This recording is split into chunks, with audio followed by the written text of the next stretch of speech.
காவலர் மரணம் தொடர்பான வழக்கில் நீதிபதிகள் தற்போது பல்வேறு கருத்துக்களை தெரிவித்து வருகிறார்கள். அந்த உத்தரவு என்பது தற்போது வாசிக்கப்பட்டு வருகிறது. அதில் இருக்கக்கூடிய முக்கியமான தகவல்களை நாம் பார்த்து கொண்டிருக்கிறோம். இந்த வழக்கு விவகாரம் தொடர்பாக 50 லட்சம் ரூபாய் இழப்பீடு தருவதாக பேரம் பேசப்பட்டதாகவும் நீதிபதிகள் தற்போது தெரிவித்திருக்கிறார்கள். மிக முக்கியமாக மிளகாய் பொடியை முகத்திலும் அந்தரங்க உறுப்புகளிலும் தூவியதும் தெரிய வந்திருப்பதாக நீதிபதிகள் குறிப்பிட்டிருக்கிறார்கள். மிக அதிர்ச்சியான ஒரு தகவல்கள் அடுத்தடுத்து இந்த வழக்கில் தற்போது வெளியாகி கொண்டு வந்திருக்கின்றன. அதன் அடிப்படையில் தற்போது செய்தியாளர் வெற்றி நம்மோடு தொடர்ந்து இணைந்திருக்கிறார். அவரிடம் பேசலாம். வெற்றி, இப்போ இந்த விவகாரத்துல நிறைய திடுக்கிடக்கூடிய விஷயங்களை நீதிபதிகள் ஒவ்வொன்றாக குறிப்பிட்டு வருகிறார்கள். மிக முக்கியமான தகவல்களை பார்த்து கொண்டிருக்கிறோம். இப்போ இந்த விசாரணையில வேற என்னென்ன விஷயங்கள் எல்லாம் முக்கியமாக எடுத்துக்கொள்ளப்பட்டது? காயத்ரி, இந்த நகை காணாமல் போனதாக ஒரு சந்தேகத்தின் அடிப்படையில தான் அஜித்குமார் அழைத்து செல்லப்பட்டு அந்த விசாரணையில உயிரிழக்கிறாரு. நீதிபதிகள் அங்கிருந்தே அவங்களுடைய அடிப்படையான கேள்விகளை முன்வைக்கிறாங்க.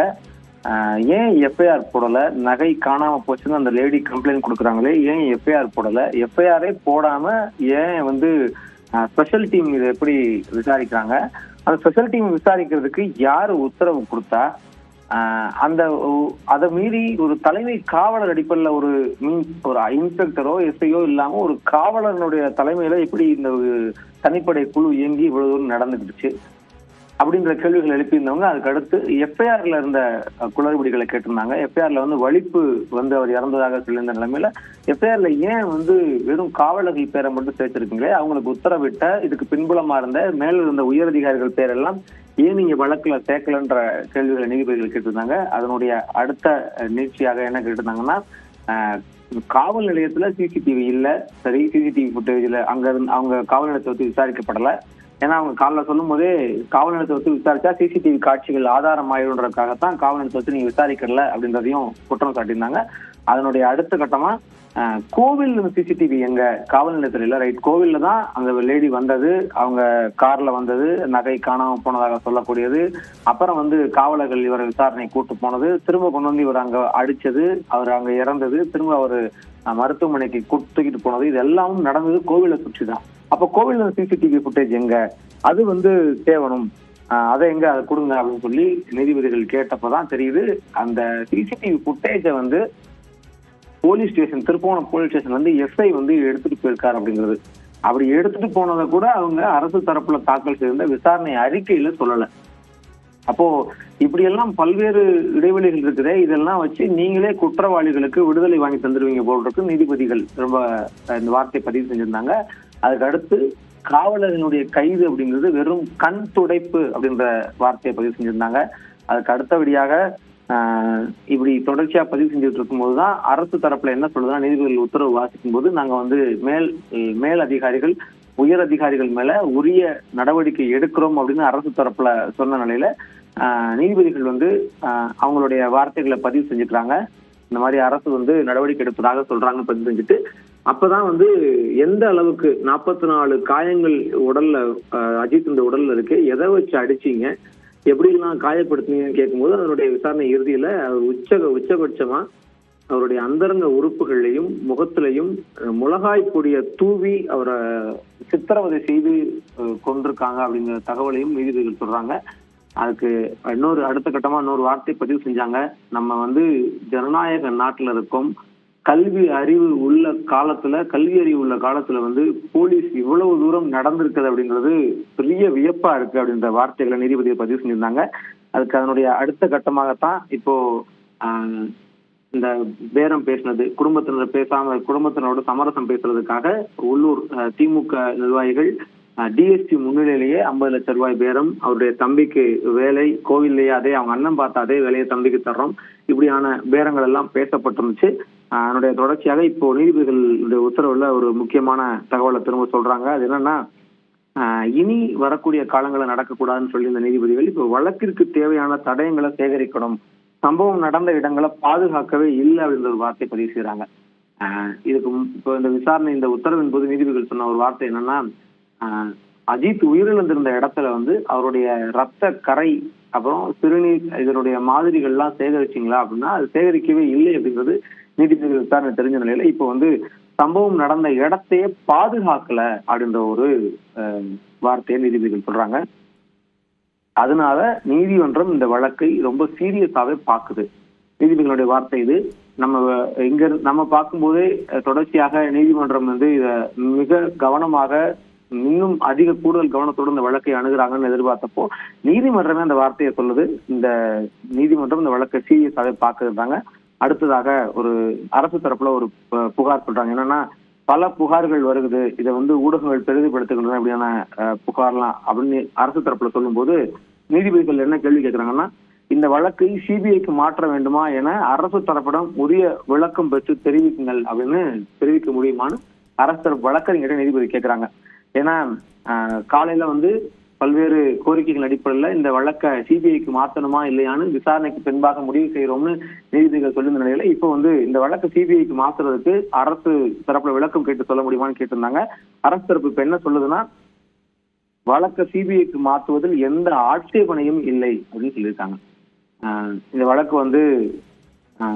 சிபிசிஐடிக்கு மாற்றப்பட்டிருந்து டிஜிபி உத்தரவிட்டிருந்தாரு. அதாவது நீதிமன்றங்கள் இதை தீவிரமா இந்த வழக்கை விசாரிக்க ஆரம்பிச்சதுக்கு அப்புறம் நேற்றைய தினம் இதை சிபிசிஐடிக்கு வழக்கை மாற்றுறதாக உத்தரவிட்டிருந்தாங்க. அதனுடைய விசாரணை இன்னும் துவங்கப்படாத நிலையில இப்பொழுது சிபிஐக்கு இந்த வழக்கை மாத்தணும், அதுக்கு தொடர்பா நீங்க அரசுக்கு விளக்கம் கேட்டு சொல்லுங்க அப்படின்னு கேட்டதுக்கு அரசுக்கு ஆட்சேபனை இல்லை அப்படின்ற ஒரு தகவலை சொல்லியிருக்காங்க. இருந்தாலும் அரசிடம் கேட்டு சொல்லுங்க அப்படின்ற தகவலை மறுபடியும் நீதிபதி கேட்கிறாங்க. அதுக்கு அரசு தரப்பு ஒரு வார்த்தையை பதிவு செய்யறாங்க. எதிர்த்தரப்பு இது அரசியலாக்க பாக்குறீங்க அப்படின்னு அரசு தரப்புல சொன்னதுக்கு நீதிபதிகள் என்ன சொல்றாங்கன்னா, நீங்க எதிர்த்தரப்பாக இருந்தாலும் இதைத்தான் செஞ்சிருப்பீங்க அப்படின்ற ஒரு வார்த்தையை நீதிபதி பதிவு செய்யறாங்க. அதோட சேர்த்து இன்னொரு வார்த்தையை பதிவு செய்யறாங்க. சாத்தான்குளம் ஜெயராஜ் பென்னிக்ஸ் கொலை சம்பவத்தை யாரும் மறக்க முடியாது அப்படிங்கிற வார்த்தையும் இப்போ நீதிபதிகள் பதிவு செஞ்சிருக்காங்க. மேல் இந்த வழக்கு ஆரம்பத்துல இருந்தே பல்வேறு கேள்விகளையும் பல்வேறு இடைவெளிகளையும் வச்சிருந்த நிலையில இப்ப நீதிபதிகள் அதை நோக்கி இந்த வழக்கை மேலும் மேலும் மேலும் தீவிரப்படுத்தி மேலும் கூர்மைப்படுத்திக்கிட்டே போயிட்டு இருக்காங்க. காயத்ரி, இப்போ என்ன செய்ய போறாங்க? ஏன்னா உயர் அதிகாரிகளையும் எஸ்பி டிஎஸ்பி அவங்களெல்லாம் இந்த வழக்குல குற்றவாளிகளாக நீதிமன்றம் சேர்க்குதா அல்லது வழக்கை சிபிஐக்கு மாற்றுதா எப்படிங்கிற ஒரு நிலையை நோக்கி இந்த வழக்கினுடைய நீதிபதிகளுடைய விசாரணையும் அதுக்கு அடுத்தபடியான உத்தரவு வாசிக்கக்கூடிய நிகழ்வும் போயிட்டு இருக்கு.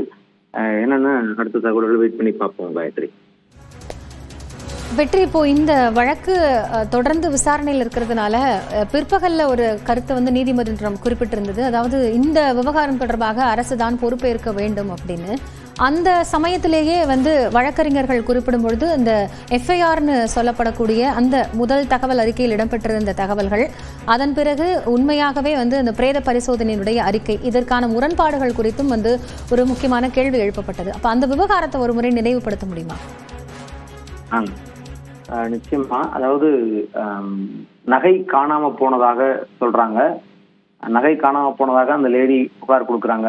அப்போ புகார் கொடுத்த உடனே ஏன் அதை எஃப்ஐஆர் பதிவு செய்யல, ஏன் அதை வழக்கா பதிவு செய்யலன்னு நீதிபதிகள் கேட்கிறாங்க.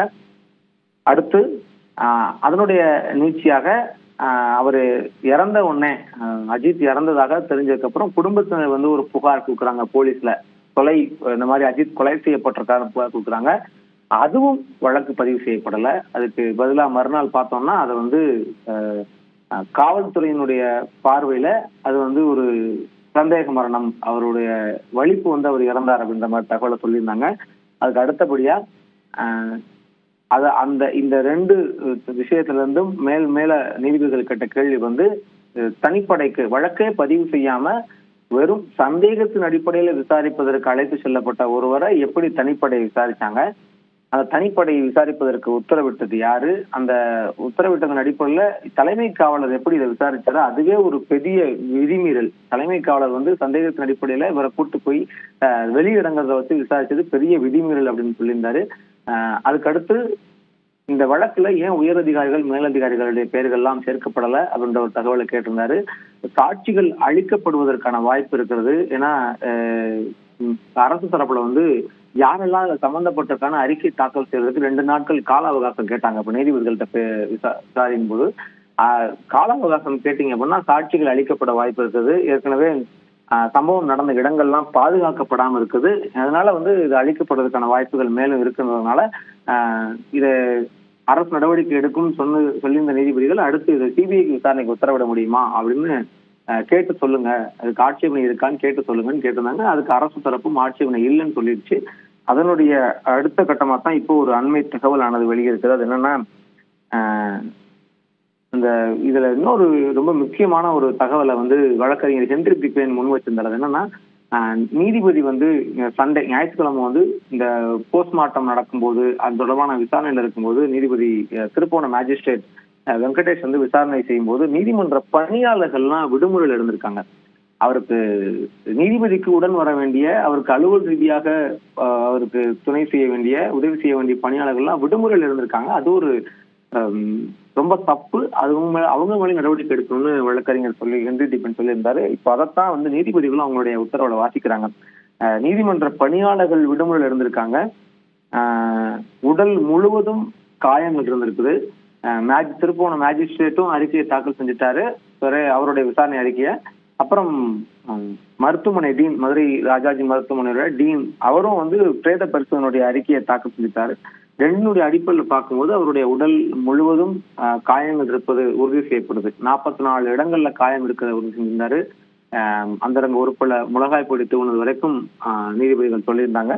அதனுடைய அடுத்த கட்டமாக தான் இப்போ வந்து இந்த தகவலினுடைய உடல் முழுவதும் காயம் இருக்குது, நீதிமன்ற பணியாளர்கள் விடுப்புல இருந்திருக்காங்க அப்படின்ற ஒரு தகவலும் வெளியே வந்திருக்கு. நம்ம ஏற்கனவே நீதிபதி எழுப்பியிருந்த கேள்வி வந்து கோவிலினுடைய சிசிடிவி ஃபுட்டேஜ் எங்க அப்படிங்கறத அவங்க முன் வச்சிருந்த பிரதானமான கேள்வி. அதுல பார்த்தா கோவில் சிசிடிவி ஃபுட்டேஜ போலீஸே எஸ்ஐயே எடுத்துட்டு போயிருக்காரு. அப்படி எடுத்துட்டு போனதை அறிக்கையில சொல்லல. இப்படி அறிக்கையில சொல்லாம விட்டுருக்கிறதுனால பல்வேறு இடைவெளிகளை வச்சு குற்றவாளிகளை நீங்களே காப்பாற்ற பாக்குறீங்களா அப்படின்னு ஒரு கேள்வியை நீதிபதி கேட்டிருந்த நிலையில இப்போ வந்து திருப்போணம் ஸ்டேஷனுடைய எஸ்ஐ ராமச்சந்திரன் வந்து கோவிலுக்குரிய சிசிடிவி ஃபுட்டேஜை எடுத்துட்டு போனதாக கோவில் நிர்வாக அதிகாரி சொன்னதையும் நீதிபதிகள் இந்த வழக்குல வந்து உங்களுடைய உத்தரவுல சேர்த்து அதை வாசிச்சுக்கிட்டு இருக்காங்க.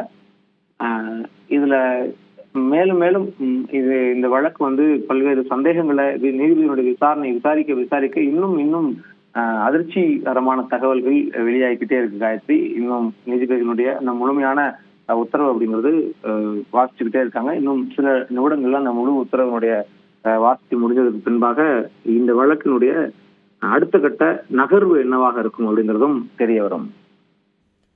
வெற்றி, இப்போ இந்த வழக்கு, அதில் வழங்கப்படக்கூடிய தீர்ப்பு, இதை பொறுத்து இது போன்ற மனித உரிமைகள் நடைபெறக்கூடிய வழக்குகளுக்கான ஒரு புதிய பாதையை கொடுக்கும் அப்படிங்கிற கருத்து முன்வைக்கப்படுகிறது. அதே சமயத்தில் இந்த வழக்கில் தற்போது விசாரணை என்பது சிபிஐக்கு மாற்றப்பட்டாலும் காவல்துறைக்கு ஒரு குறிப்பிட்ட சீர்திருத்தத்தையோ அல்லது ஒழுங்குக்கான அந்த ரூல்ஸையோ செயல்படுத்த வேண்டிய ஒரு சூழல் நீதிமன்றத்திற்கு ஏற்பட்டிருக்குன்னு பார்க்கலாமா, அல்லது அதற்கான வாய்ப்புகள் இருக்கா? இல்ல, கண்டிப்பா அது அப்படி அது அது தொடர்பான உத்தரவுகள் இடம்பெறதுக்கு வாய்ப்பு இருக்கு. ஏன்னா நீதிமன்றம் நேத்து இந்த வழக்கு வழக்கறிஞர்கள் தாக்கல் செஞ்ச வழக்கிலேயே சொல்லும் போது 24 காவல் மரணங்கள் இதுவரைக்கும் இந்த ஆட்சி காலத்தில் நடந்திருக்கு. எனவே இதை வந்து ரொம்ப சீரியஸா விசாரிக்கணும்னு சொல்லியிருந்தாங்க. அதுக்கப்புறம் இப்போ இது நடக்கக்கூடிய இந்த மரணம் அப்படிங்கிறது மிக கொடூரமாகவும் இதுவரைக்கும் இப்படி இந்த அளவுக்கு பார்த்தது இல்லை அப்படின்ற அளவுக்கும் அவர்கள் பதிவு செஞ்சாங்க. மிக கொடூரமாக கொலை செய்யப்பட்டிருக்குதுன்னு சொன்னாங்க. அதனால காவலர்களுக்கான அவங்க எப்படி இந்த மாதிரி சந்தேகத்தின் பேரில் ஒருவரை அழைத்து செல்லும் போது என்ன மாதிரியான விதிமுறைகளை பின்பற்றணும், கைதிகளுக்கே அவ்வளவு விதிமுறைகள் இருக்கும் பொழுது வெறும் சந்தேகத்தின் அடிப்படையில் அழைத்து செல்லப்பட்டவருக்கு என்னெல்லாம் செஞ்சிருக்கணும் அப்படிங்கிறதும் ஒரு மிக முக்கியமாக பார்க்க வேண்டியது. அப்போ இது தொடர்பா பேசும்போது வழக்கறிஞர் ஹென்றி பிக்வேன் மனுதாரர் தரப்புல ஆஜராயிருந்த வழக்கறிஞர் சொல்லும்போது காவல் நிலையங்கள்ல சிசிடிவி ஃபுட்டேஜ் வச்சிருக்கிறது மாதிரி காவல் வாகனங்கள்ல எல்லா வாகனங்கள்லயும் தனிப்படை வாகனங்களாகட்டும் கைதிகள் அழைச்சிட்டு எந்த வாகனங்கள்லாம் வெளி ஆட்களை விசாரணைக்கு அழைச்சிட்டு போறாங்களோ அவங்க எல்லா வாகனங்கள்லயும் சிசிடிவி இருக்கணும் அப்படின்ற ஒரு கோரிக்கையை முன் வச்சிருந்தாங்க. அப்போ அது அந்த மாதிரி அதுக்கும் உத்தரவிடுவதற்கான வாய்ப்பு இருக்கா அப்படிங்கிறதும் எதிர்பார்க்க வேண்டியது. இந்த கைது செய்யப்பட்டிருக்கக்கூடிய காவலர்களுடைய மனைவிகள் குடும்பத்தினர்னு சொல்லும் போதெல்லாம் அவங்க வந்து இது வந்து அப்போ ஒரு அண்மை தகவல் வந்திருக்கு. அது என்னன்னா, மதுரை மாவட்ட நீதிபதி உடனடியாக நீதி விசாரணை தொடங்க வேண்டும்னு உத்தரவிட்டிருக்காங்க. இது ஒரு முக்கியமான உத்தரவு. நீதிபதிகள் இப்ப தொடர்ச்சியா இதை சிபிஐக்கு மாத்தலாமா அல்லது என்ன செய்யணும்னு விசாரிச்சுக்கிட்டு இருந்த நிலையில இப்போ மதுரை மாவட்ட நீதிபதி இந்த உடனடியாக நீதி விசாரணையை தொடங்கணும்னு உத்தரவிட்டிருக்காரு. காலம் தாழ்த்தாம, ஏன்னா 2 நாள் கால அவகாசம் எல்லாம் அரசு தரப்புல கேட்கப்பட்ட நிலையில தற்பொழுது மாவட்ட நீதிபதியை அந்த விசாரணை நடத்துங்க. ஏன்னா தொடர்ச்சியா முன்வச்ச கோரிக்கை இதுதான், காவல்துறை விசாரிக்க கூடாது, அதனால சிபிசிஐடிக்கு மாத்தினாங்க கவர்மெண்ட். இப்போ நீதிபதியை நேரடியாக விசாரிக்கணும் அப்படிங்கிற உத்தரவை நீதிபதிகள் பிறப்பிச்சிருக்காங்க. இது மிக முக்கியமான ஒரு உத்தரவாக பார்க்கப்படுது. நன்றி வெற்றி. இந்த வழக்கினுடைய முழுமையான உத்தரவு விவரங்கள் வெளிவந்த பிறகாக அது குறித்த கூடுதல் தகவல்களுக்காக இணைய இருக்கிறோம். தொடர்ந்து தற்போது நீதிமன்றம் ஒரு சில கேள்விகளை முன்வைத்திருந்த நிலையில் தற்போது வழக்கை சிபிஐக்கு மாற்றுவதில் எந்த ஆட்சேபனையும் இல்லை என்று தமிழக அரசு தரப்பிலிருந்து சொல்லப்பட்டிருக்கிறது. இந்த வழக்கில் இது மிக முக்கியமான ஒரு நகர்வாக பார்க்கப்படுகிறது. ஏற்கனவே நீதிபதிகள் குறிப்பிட்டிருந்த போது உடல் முழுவதும் காயங்கள் இருந்ததாகவும், அவர் மிளகாய் பொடி என்பது அவரது முகத்திலும் அவரது பிறப்புறுப்பிலும் தூவப்பட்டிருப்பதாகவும் நீதிபதிகள் தெரிவித்திருந்தார்கள். மேலும் பல்வேறு கேள்விகளையும் முன்னதாக நீதிமன்றம் முன்வைத்திருந்த நிலையில் தற்போது இதுகுறித்து சிபிஐக்கு மாற்றுவது குறித்து அரசிடம் கேட்டு சொல்ல வேண்டும் என்றும் நீதிபதிகள் கேட்டிருந்தார்கள். அதன் அடிப்படையில் தற்போது சிபிஐக்கு மாற்றுவதில் எந்த ஆட்சேபனையும் இல்லை என்ற ஒரு தகவலை அரசு தரப்பு தெரிவித்திருக்கிறது. இதையடுத்து அஜித்குமாரின் வழக்கு என்பது மதுரை மாவட்ட நீதிபதி நீதி விசாரணை தொடங்க வேண்டும் என்றும் நீதிபதிகள் தெரிவித்திருக்கிறார்கள். கூடுதல் தகவல்களோடு தொடர்ந்து செய்தியாளர் வெற்றி இணைந்திருக்கிறார், அவரிடம் பேசலாம். வெற்றி, இப்போ இந்த வழக்கை சிபிஐக்கு மாற்றுவதில் ஆட்சேபனை இல்லைன்னு தெரிவிக்கப்பட்டிருக்கிறது. அடுத்த கட்டமாக என்னென்ன செய்ய வேண்டும் என்ற உத்தரவுகள் பிறப்பிக்கப்படும்? ஓகே, இதுல சிபிஐக்கு மாத்துறதுல ஆட்சேபனை இல்லைன்னு அரசு தரப்புல சொல்லப்பட்ட நிலையில இந்த வழக்கை உடனடியாக மதுரை மாவட்ட நீதிபதி நீதி விசாரணை நடத்தணும் அப்படின்ற ஒரு உத்தரவை நீதிபதிகள் பிறப்பிச்சிருக்காங்க. அதுல ரொம்ப முக்கியமா ஒரு வார்த்தை என்ன சொல்றாங்கன்னா, திருப்போணம் காவல் ஆய்வாளர், திருப்போணம் ஸ்டேஷனுடைய இன்ஸ்பெக்டர், எஸ்பி உள்ளிட்டவர்கள்லாம் வழக்கு தொடர்பான ஆவணங்களை மதுரை மாவட்ட நீதிபதியிடம் ஒப்படைக்க சொல்றாங்க. இதுல என்னன்னா, காவல்துறை விசாரிச்சா வெளிப்படைத்தன்மை இருக்காதுன்னு சொல்லிக்கிட்டு இருந்த நிலையில தற்பொழுது அது நேரடியாகவே ஒரு நீதிபதியினுடைய மேற்பார்வையிலேயே இந்த வழக்கினுடைய விசாரணை நடக்க போகுது அப்படின்றதுதான் இப்போ வந்திருக்கக்கூடிய ஒரு முக்கியமான தகவல். மாவட்ட நீதிபதியே நேரடியாக நடத்தப்படுறாரு. நீதிபதிகள் எஸ்.எம். சுப்பிரமணியம், மரியா கிளீட்டினுடைய அமர்வு இந்த வழக்கை இப்போ விசாரிச்சுட்டு இருந்தாங்க. மதியம் 3 மணிலிருந்து இப்போ 1.5 மணி நேரமாக நடந்த விசாரணை காலை நடந்து இப்போ அதனுடைய உத்தரவு வாசிக்கும் பொழுது இறுதி உத்தரவாக அவங்க சொல்லக்கூடியது இந்த மடப்புறம் காவல் நிலைய மரணம் வழக்கை மதுரை மாவட்ட நீதிபதியே நேர்ல நீதி விசாரணை நடத்தணும் அப்படின்ற உத்தரவு பிறப்பிச்சிருக்காங்க. வழக்கு தொடர்பான அனைத்து ஆவணங்களையும் இவங்ககிட்ட ஒப்படைக்கணும், நீதிபதி ஒப்படைக்கணும்னு சொல்றாங்க.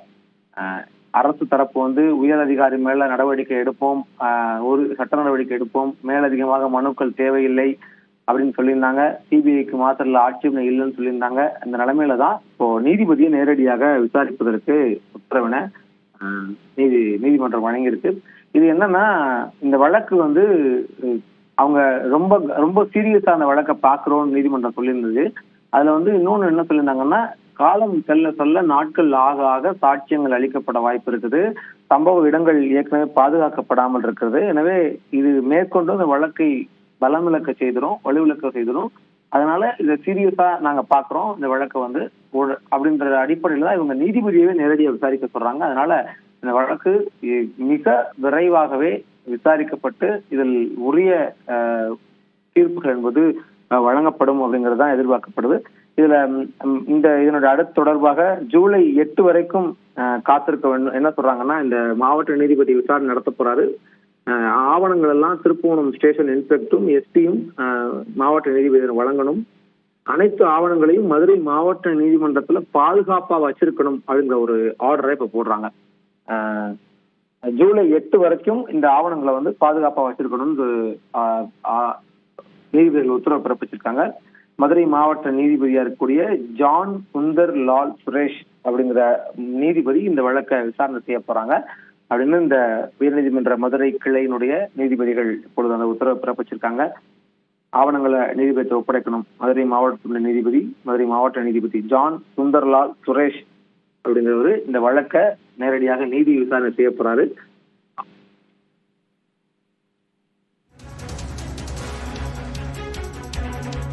அதுல இப்ப இன்னொரு வார்த்தையை நீதிபதிகள் பதிவு செய்யறாங்க.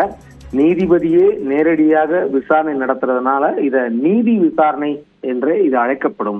நீதிபதி விசாரணை என்றால் இது நீதி விசாரணை என்றே அழைக்கப்படும் அப்படின்னு நீதிபதிகள் அவங்களுடைய கருத்தை பதிவு செஞ்சிருக்காங்க.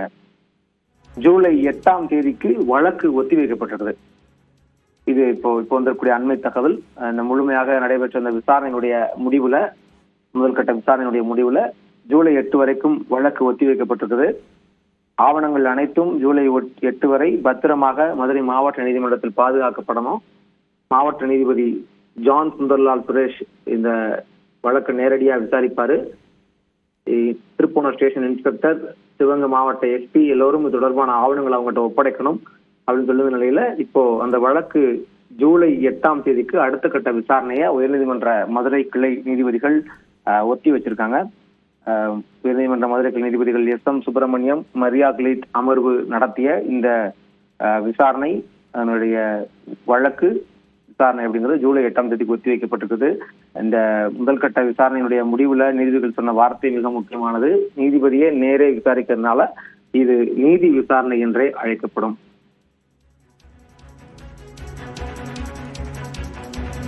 வழக்கு சிபிஐக்கு மாற்ற ஆட்சேபனை இல்லை என்று தமிழக அரசு கூறிய நிலையில் உயர்நீதிமன்ற நீதிபதிகள் அது குறித்த ஆணை பிறப்பித்திருக்கிறார்கள். மாவட்ட நீதிமன்ற நீதிபதி தலைமையில் நீதி விசாரணை நடத்தப்பட வேண்டும் என்ற ஒரு உத்தரவும் பிறப்பிக்கப்பட்டிருக்கிறது. இது தொடர்பான ஆவணங்கள் பாதுகாப்பாக வைக்கப்பட வேண்டும் என்றும் நீதிபதிகள் தெரிவித்திருக்கிறார்கள். கூடுதல் தகவல்களை பின்னர் வரும் செய்திகளில் பார்க்கலாம். விவரங்களுக்கு நன்றி வெற்றி.